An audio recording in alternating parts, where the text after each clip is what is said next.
विश्व आदिवासी दिवस मूल निवासी आबादी के अधिकारों को बढ़ावा देने और उनकी सुरक्षा के लिए प्रत्येक वर्ष 9 अगस्त को विश्व के आदिवासी लोगों का अंतर्राष्ट्रीय दिवस मनाया जाता है। ये घटना उन उपलब्धियों और योगदानों को भी स्वीकार करती है जो आदिवासी लोग पर्यावरण संरक्षण जैसे विश्व के मुद्दों को बेहतर बनाने के लिए करते हैं। ये पहली बार संयुक्त राष्ट्र महासभा द्वारा दिसंबर 1994 में घोषित किया गया था।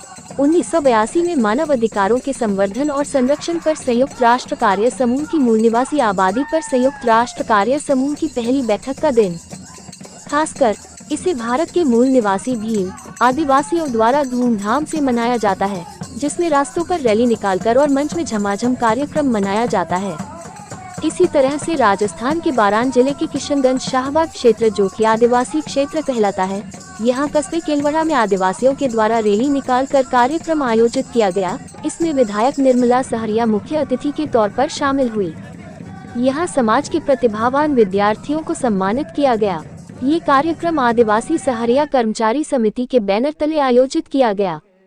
ठीक इसी प्रकार बारान जिला मुख्यालय पर भी आदिवासी मीना कर्मचारी संगठन के द्वारा पर भी एक कार्यक्रम जिला मुख्यालय पर आयोजित किया गया, जिसमें मुख्य अतिथि के तौर पर दिल्ली विश्वविद्यालय के प्रोफेसर डॉक्टर जितेंद्र मीना शामिल हुए और मंच से लोगों को अपने विचारों से अवगत कराया।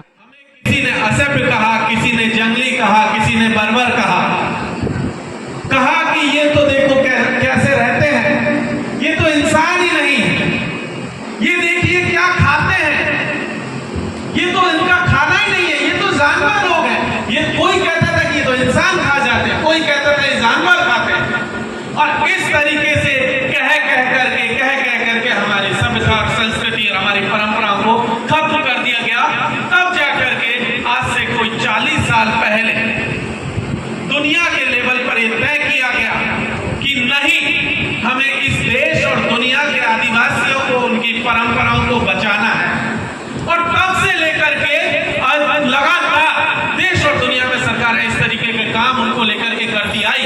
लेकिन पहली बार हम देखते हैं कि 1995 से विश्व आदिवासी दिवस को 9 अगस्त को मनाने की परंपरा शुरू होती है।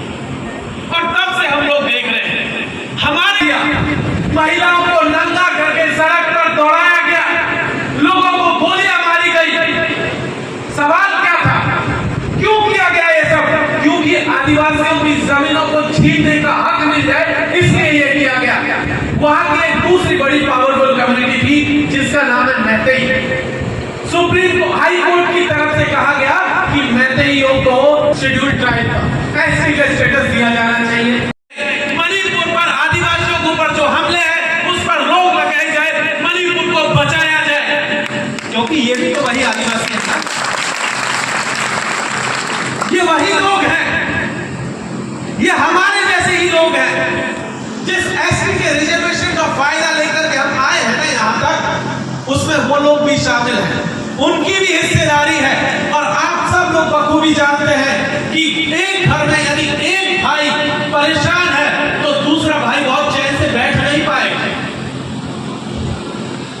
आपको अगर एक भाई परेशान है तो आप शांति से बैठ नहीं पाएंगे, यकीन मानिए। तो मणिपुर में कुकी और जोश के साथ जो हो रहा है, उसके साथ में यहाँ से हमें अपनी आवाज को बुलंद करना होगा। इसीलिए आदिवासी दिवस को मनाना बहुत जरूरी है।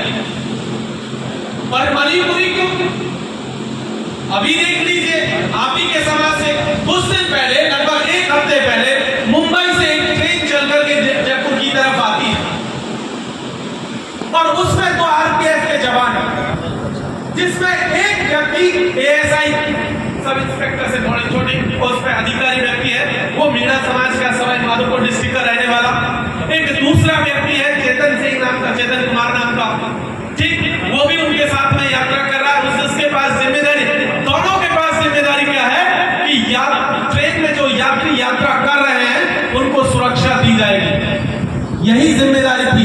लेकिन एक ने क्या किया, एक ने अपनी राजनीतिक बहस में कहते हुए कहा कि अगर इस देश में रहना है तो मोदी और योगी करना होगा, अन्यथा यहां से निकल जाओ। और परिणाम यह हुआ कि उस व्यक्ति ने उस मीणा एएसआई को गोलियां मार दी। 3 मुसलमानों को 3 अलग-अलग डिब्बों में जाकर उनकी दाढ़ी देख करके गोली मार दी। इसीलिए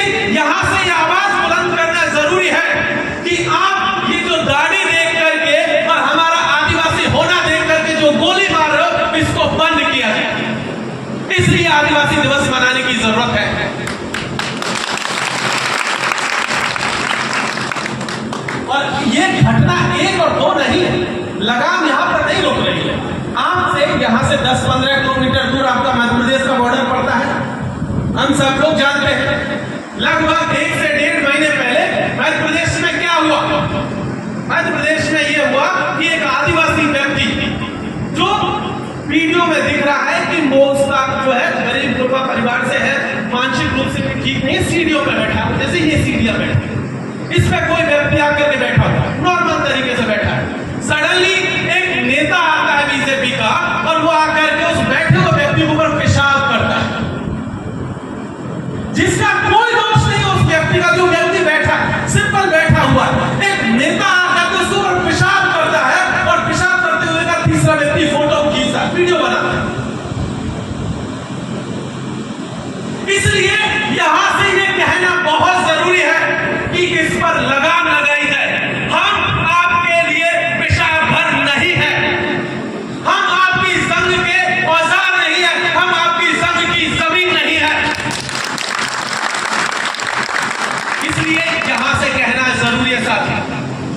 और सिर्फ इतना नहीं, इस पूरे देश में देख लीजिए, इस प्रदेश में देख लीजिए, किसी और प्रदेश में देख लीजिए, पिछले 8 सालों में आदिवासियों के ऊपर जो हमले हो रहे हैं, चाहे हमारी औरतों के ऊपर बलात्कार का मामला हो, छेड़खानी का मामला हो, हमारे पुरुषों को जो अपमानित करने का मामला हो, या किसी और तरीके के मामले हो, उनमें लगातार इजाफा होता रहा है। इस प्रदेश के भीतर भी यही हाल है, ये भी कोई अछूता नहीं है।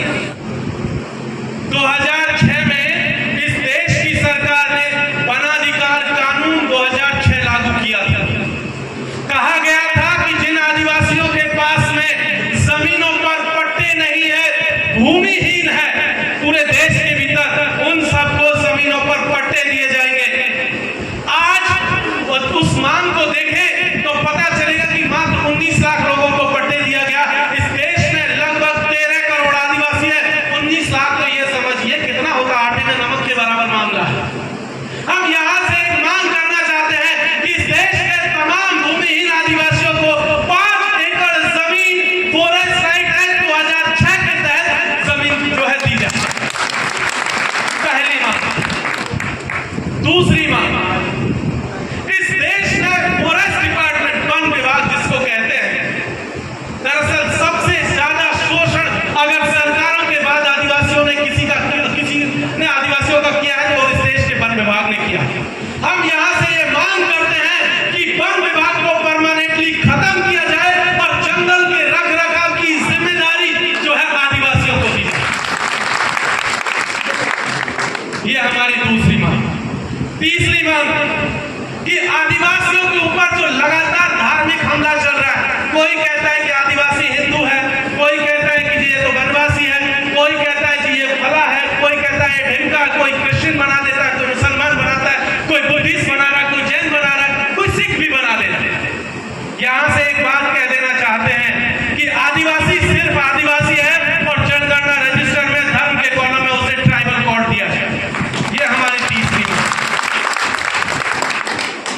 और चौथी मांग,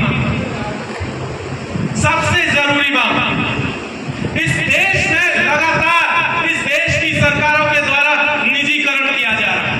तमाम हमारे संसाधन, जल, जंगल, जमीन हो, सड़क हो, रेलवे हो, प्लेटफॉर्म हो, एयरपोर्ट हो, कुछ भी हो, रेल, गेल, सेल, बीएसएनएल सब प्राइवेटाइज कर दिया गया। यहां से एक मांग हम लोग करना चाहते हैं कि प्राइवेट सेक्टर में और उसके साथ साथ न्यायपालिका के भीतर भी रिजर्वेशन दिया जाए। ये हमारी चौथी।